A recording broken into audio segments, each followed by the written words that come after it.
iniciativa para ser transformado. Vamos ler a história que está em Mateus, a parábola que está em Mateus 8, do 1 ao 4. Quando ele desceu do monte, grandes multidões o seguiram. Um leproso, aproximando-se, adorou-o de joelhos e disse: Senhor, se quiseres, podes purificar-me.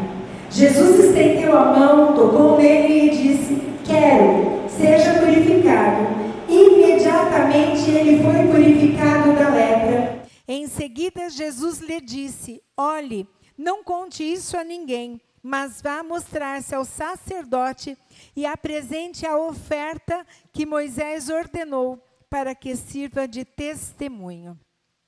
Vamos tirar algumas lições da história deste leproso, quando ele se encontra com Jesus, depois de Jesus ter descido do Monte das Oliveiras, onde ele havia proferido o sermão da montanha. A palavra de Deus diz que uma grande multidão estava acompanhando aquele leproso. Onde Jesus passava, um grupo muito grande de pessoas o acompanhavam, porque sabiam que Jesus operava milagres. E dentre todos aqueles que estavam ali, um chama a atenção de Mateus e ele narra este fato através de Mateus 8, de 1 ao 4. E as lições que nós podemos aprender para que nós possamos tomar a iniciativa para ser transformado, é que a palavra de Deus diz que aquele homem aproximou-se e adorou de joelhos. Aquele homem não ficou esperando que Jesus fosse até ele. Não ficou parado esperando que algo extraordinário acontecesse. Ele deu o primeiro passo, ele teve a iniciativa de ir até Jesus, não se importando qual era o seu estado atual. Ele era um leproso, ele era alguém desprezado pela sociedade. Haviam muitas pessoas, porque aqui diz multidões, então eram muitas pessoas, mas ele não se intimidou e ele se aproximou de Deus. Uma das coisas que eu preciso e você precisa para ter uma vida transformada, seja em qual área for, é se aproximar de Deus. E se aproximar de Deus não é se aproximar de uma placa, não é se aproximar de uma religião, não é se aproximar de um dogma, não é assim. Ao contrário disso, aproximar-se de Deus, diz aqui a palavra de Deus em Hebreus 11 e 6, aquele que se aproxima de Deus, creia que Ele existe e que é galardoador dos que o buscam. Tiago 4 e 8 diz, aproximem-se de Deus e Ele se aproximará de vocês. Diz que quando nós nos aproximamos de Deus, nós além de nos aproximarmos, nós precisamos acreditar que Ele existe. Você não vê Deus, você não toca Deus, mas você precisa acreditar que Ele está aqui nesta noite. E como é que eu tenho essa garantia, pastora? Porque a palavra dele diz que aonde estiverem 2 ou 3 reunidos em nome do Senhor Jesus, Ele estaria presente. Então, nesta noite, você pode se aproximar de Deus, mesmo estando neste lugar, ou na sua casa, no seu quarto, no seu tempo a sós com Deus, você pode se aproximar do Senhor. Então, você que quer uma vida transformada, você que quer ter uma experiência com o Senhor, você precisa se aproximar dEle. Uma outra atitude que este homem teve, ele não apenas se aproximou de Jesus, mas diz que assim que ele se aproximou, ele se ajoelhou e adorou ao Senhor. Então não basta chegar perto, não basta simplesmente se aproximar, você precisa se aproximar de Deus, mas tem que haver uma intencionalidade. Repete comigo, todas as vezes que eu me aproximo de Deus, eu preciso ter uma intenção. Aquele homem se aproximou, se ajoelhou e adorou a Deus. Então a segunda lição que eu aprendo é que eu preciso adorar ao Senhor. E uma das formas de adorar é tendo um estilo de vida de um adorador. O que é um adorador? É aquele que presta culto a Deus com sua vida e é através da adoração que o adorador demonstra amor, reverência e dedicação a Deus. A palavra de Deus diz que o Senhor procura verdadeiros adoradores que o adorem em espírito e em verdade. Nesta noite, o Senhor está à procura de verdadeiros adoradores dentro deste lugar que adorem ao Senhor em espírito e em verdade. Um adorador tem a sua vida, tempo de dedicação para estudar a palavra de Deus, porque ele reconhece que tudo começa, tudo termina, tudo provém do Senhor. Um verdadeiro adorador, ele tem tempo para ler a Bíblia. É muito importante que você tenha a Bíblia física na tua casa. Nós estaremos ali na igreja, montando um espaço, comprando Bíblias das editoras e trazendo para incentivar você que não tem uma Bíblia. Mas você pode comprar pela internet. E quando me perguntam, pastora, qual a melhor Bíblia para se comprar? Eu vou dizer para você que a Bíblia que mais usamos, a tradução, é a NVI, Nova Versão Internacional. É essa a melhor tradução que você vai encontrar para acompanhar as leituras bíblicas. Mas é preciso dedicar tempo à leitura da palavra de Deus. Salmos 29:2 diz: dai ao Senhor a glória devida ao seu nome, adorai o Senhor na beleza da sua santidade. Romanos 12:1 diz, vamos ler juntos, Romanos 12:1, na nova tradução, na linguagem de hoje. Vamos ler? 1, 2, 3. Portanto, meus irmãos, por causa da grande misericórdia divina, peço que vocês se ofereçam completamente a Deus, como um sacrifício vivo, dedicado ao seu serviço e agradável a Ele. Esta é a verdadeira adoração que vocês devem oferecer a Deus, como um sacrifício vivo. Deus não está preocupado com aquilo que você dá. Deus não está preocupado com aquilo que você tem. Deus não está preocupado com nada que seja material e palpável. O que o Senhor quer é que a tua vida seja um verdadeiro sacrifício e que o teu coração tenha exatamente esta consciência de que você é um sacrifício vivo, que a tua vida deve ser dedicada ao serviço e agradável ao Senhor.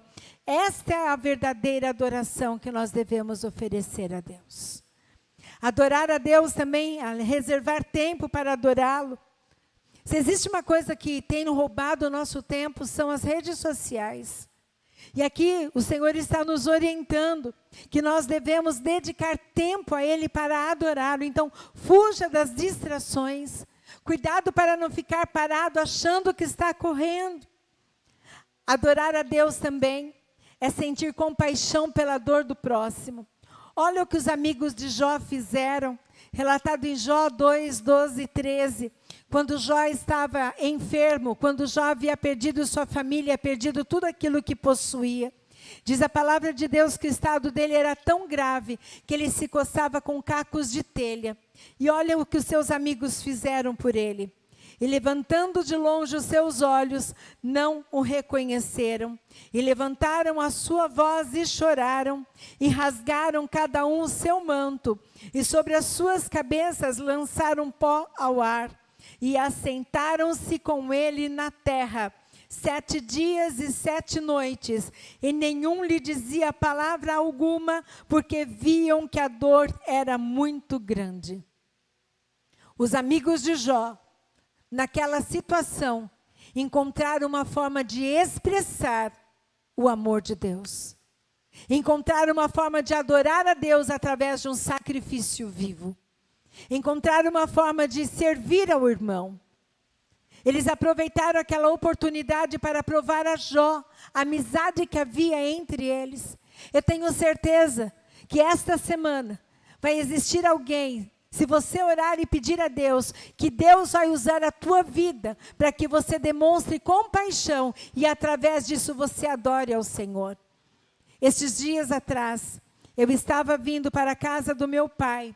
E eu passei aqui no final da rua com o meu carro e vi uma mulher com um bebê erguido, naquele desespero, encostei o meu carro, peguei o bebê recém-nascido que estava engasgado, levantei aos céus, fiz uma oração e pedi para que o Senhor fizesse alguma coisa. Parei um carro, coloquei a mulher com o bebê dentro e eles foram embora, porque eu precisava ficar com meu pai. Passaram-se dias e eu fiquei preocupada. O que havia acontecido com aquele bebê? E esta semana, para a honra e glória do nome do Senhor, depois das doações que nós recebemos no domingo passado, a nossa irmã Déia esteve lá naquela casa, onde existem 4 famílias que moram lá. Quantas crianças? 8 crianças que moram lá. E a boa notícia, a bebezinha de 2 meses sobreviveu, chegou no posto de saúde, a médica fez uma manobra e ela sobreviveu, para a honra e glória do nome do Senhor. E a Déia foi lá para dizer, aquela mulher que parou, ela é a nossa pastora, e nós viemos aqui para oferecer cesta básica, roupa para vocês, se vocês aceitam. Isso é igreja. Nós precisamos encontrar uma forma de operar milagres em nome de Cristo. Existe alguém esperando por você esta semana. Adore ao Senhor, sentindo compaixão pela dor de alguém. Uma terceira lição que eu tiro com a história deste leproso é: entregue o impossível para Deus fazer. Aquele leproso se aproximou de Jesus, adorou ao Senhor de joelhos e disse: Senhor, se quiseres, podes purificar-me. Este homem se colocou na submissão da vontade de Deus, se quiseres. Mas não duvidou do poder que havia em Cristo. Quando ele diz assim, se quiseres, podes purificar-me. Ele não impôs a vontade dele. Ele deixou para que o Senhor naquele momento decidisse o que era melhor para ele. Mas em nenhum momento ele duvidou que se Jesus quisesse curá-lo, ele seria curado. Em nenhum momento ele colocou dúvida. Ele não colocou, por exemplo, essa resposta: Senhor, se quiseres, poderás me curar. Não colocou no futuro.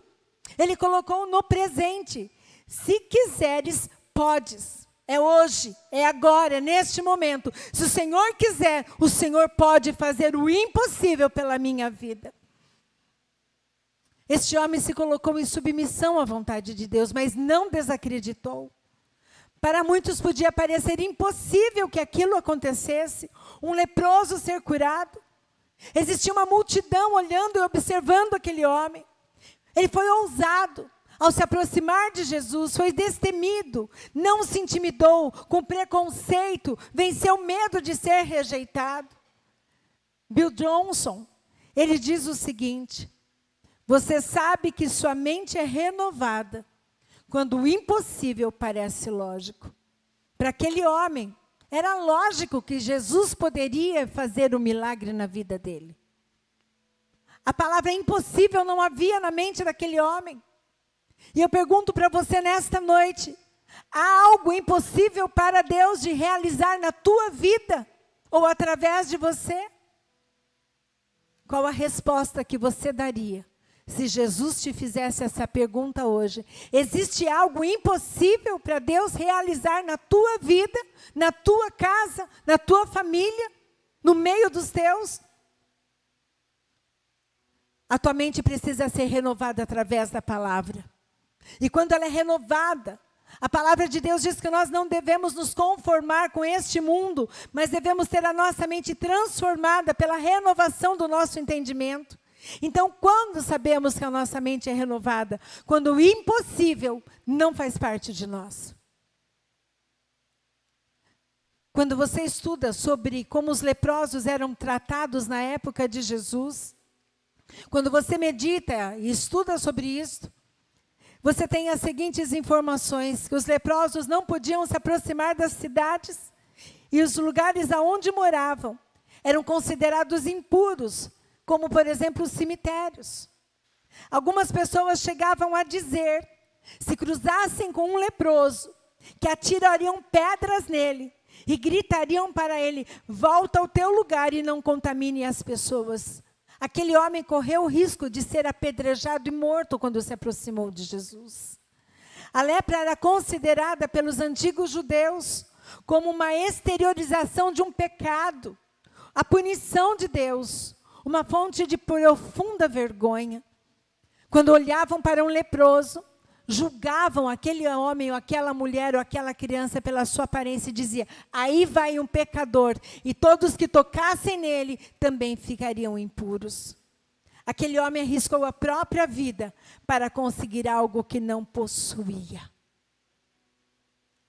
Eu queria que você, por alguns segundos, meditasse. Porque quando nós lemos esta história, quando lemos este relato de Mateus, nos parece algo tão distante. É um leproso qualquer, é uma pessoa qualquer, é uma situação qualquer. Não tem nada a ver conosco, não tem mesmo. Quando você se aproxima de Deus, você se sente merecedor daquilo que Deus tem para te dar. Quando você se aproxima de Deus, você se vê como filho ou você se vê como um bastardo? Quando você vem na presença do Senhor para adorar ao Senhor, existe algo entre você e a adoração a Deus que impeça você de adorar ao Senhor? Será que muitas vezes não nos vemos como leprosos, impuros, contaminados, não dignos de estar na presença do Senhor?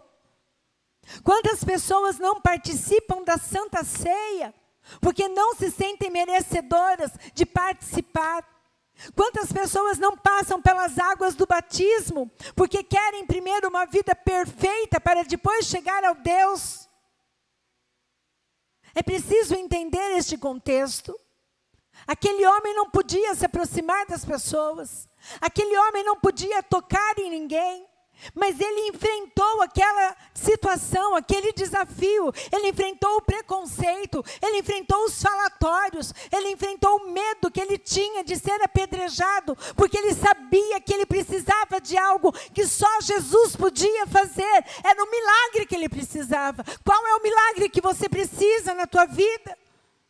Você precisa ser destemido, você precisa ser corajoso, você precisa ser ousado para entrar na presença de Deus. Se entrarmos na presença de Deus com medo, a palavra de Deus diz que o Senhor não se agrada, porque a falta de fé desagrada a Deus. Como você tem entrado diante da presença de Deus no teu quarto? Como você tem solicitado a Deus, clamado a Deus, pedido a Deus aquilo que só Ele pode fazer? Aquele homem teve coragem, aquele homem foi destemido. E nesta noite o Senhor está nos dizendo: deixe Jesus tocar onde mãos humanas não alcançam. Jesus estendeu a mão, tocou nele e disse: quero, seja purificado. E imediatamente ele foi purificado da lepra. E eu fiquei pensando, Jesus queria, por que não fez antes? Jesus queria, por que não fez o milagre assim que desceu do monte, viu aquele homem naquela situação? Porque Jesus queria que aquele homem tivesse iniciativa. Jesus queria ver se aquele homem ia ter coragem de enfrentar os obstáculos. Jesus queria ver o quanto aquela pessoa desejava verdadeiramente aquele milagre. E hoje o que o Senhor coloca no meu coração é: deixe Jesus tocar onde mãos humanas não alcançam. Aonde está a tua dificuldade? Aonde está a tua luta? Aonde está a tua dor? Deixe Jesus, aquele que tocou no homem leproso, tocar nesta área da tua vida nesta noite. Se achegue ao Senhor, adore ao Senhor, clame ao Senhor. Tire da tua mente a incredulidade. Tire da tua mente a dúvida. Será?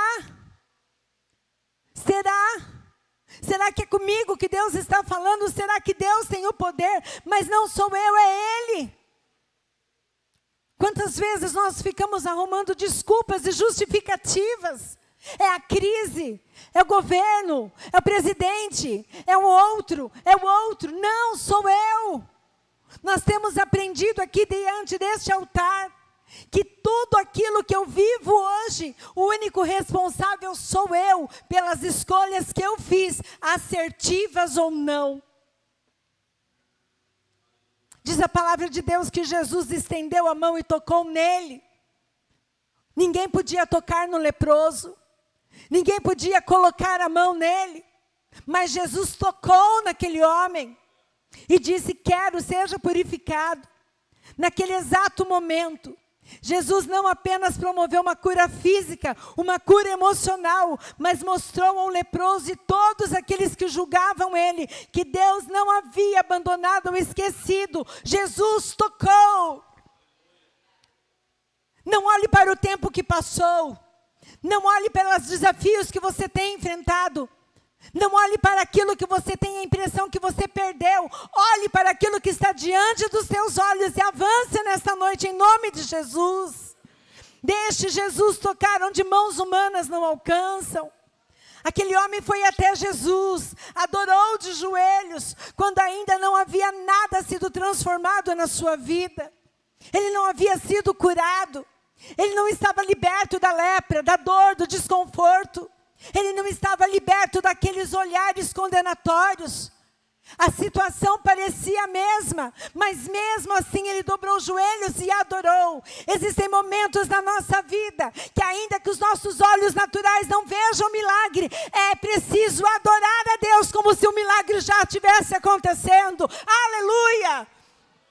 Se existe alguém pelo qual você tem orado para que sente com você nessa igreja, neste lado, nesta cadeira, você precisa adorar ao Senhor como se esta pessoa já estivesse aqui.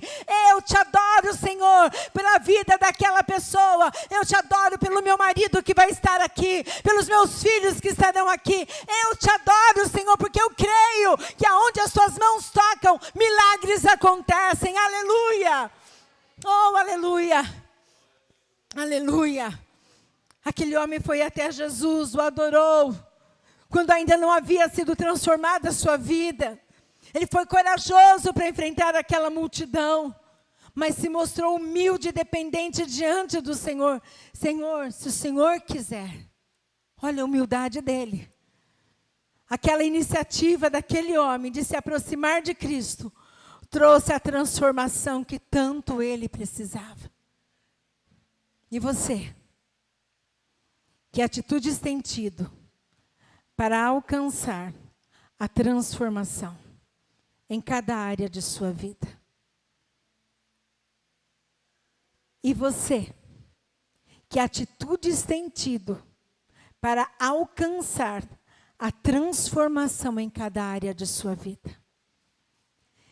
Que desculpas você tem dado para você mesmo, para Deus ou para o próximo, por medo de dar o primeiro passo em direção à transformação? Ei, agora é você. Não é mais o leproso. Agora é você. Não é mais a lepra física. Não é mais aquele homem que nem o nome dele foi mencionado. Agora é você. Pergunte para você mesmo e responda para você mesmo. Que atitudes você tem tido para alcançar a transformação em cada área de sua vida? O primeiro mês do ano está prestes a terminar. Essa palavra foi liberada, 2023, ano de transformação, na virada do ano. E eu pergunto para você, o que mudou? Que atitudes novas você tem tido em prol dessa transformação? O que desculpas você tem dado para não fazer nada e continuar na mesmice? Escute esta história. Milho de pipoca, que não passa pelo fogo, continua sendo milho para sempre. Assim acontece conosco. As grandes transformações acontecem quando passamos pelo fogo, pela prova. Quem não passa pelo desafio, pelo fogo, fica do mesmo jeito a vida inteira. São pessoas de uma mesmice, de uma dureza assombrosa. Só que eles não percebem e acham que este jeito é o melhor. Mas de repente vem o fogo. O fogo é quando a vida nos lança numa situação que nunca imaginamos, a dor. Pode ser fogo de fora, perder alguém, desemprego. Pode ser fogo de dentro, medo, depressão, sofrimento por causas ignoradas. Mas há sempre alguém que procura um remédio. Apaga o fogo. Mas sem fogo, o sofrimento diminui mas o milho continua sendo milho. Com isso, a possibilidade de se transformar também acaba. Fico pensando na pobre pipoca dentro daquela panela fechada, cada vez mais quente. Pensando na hora que ela vai sair de lá ou ela vai morrer. Dentro de sua casca dura, fechada em si mesmo, não pode imaginar um destino diferente para si. É o fim. Nada pode imaginar a transformação que está sendo preparada para ela. A pipoca não imagina aquilo do que é capaz. Aí, sem aviso prévio, pelo poder do fogo, a grande transformação acontece. Bum! E aquela que aparece como uma outra coisa completamente diferente, algo que nunca havia sonhado. Bom, mas ainda temos o piruá, que é o milho de pipoca que se recusa a estourar. São aquelas pessoas que, por mais que o fogo esquente, se recusam a ser transformadas ou a mudar. O medo é a casca dura do milho que não estoura. No entanto, o destino dessas pessoas é triste, já que ficarão duras a vida inteira. Não vão se tornar na flor branca, macia e nutritiva. Não vão dar alegria a ninguém. O que você é? Um milho? Uma pipoca? Um piruá? Todos nós passamos pelo fogo. Cabe a nós decidir se vamos aceitar ser transformados pelo fogo naquilo que nós somos gerados para ser, ou se vamos tentar resistir e se tornar naquilo que não serve para nada. Todas as vezes que eu tentava comer o piruá da bacia de pipoca que a minha mãe estourava, ela dizia, não coma, porque não presta e ainda vai estragar o teu dente. Alguém já ouviu isso? O que você quer ser? Fique de pé. 2023, um ano da transformação. 4 passos foram ensinados nesta noite.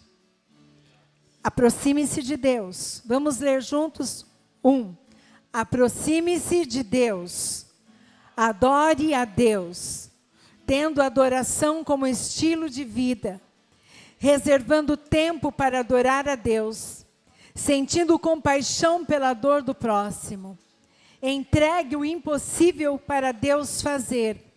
Deixe Jesus tocar onde mãos humanas não alcançam. Aleluia.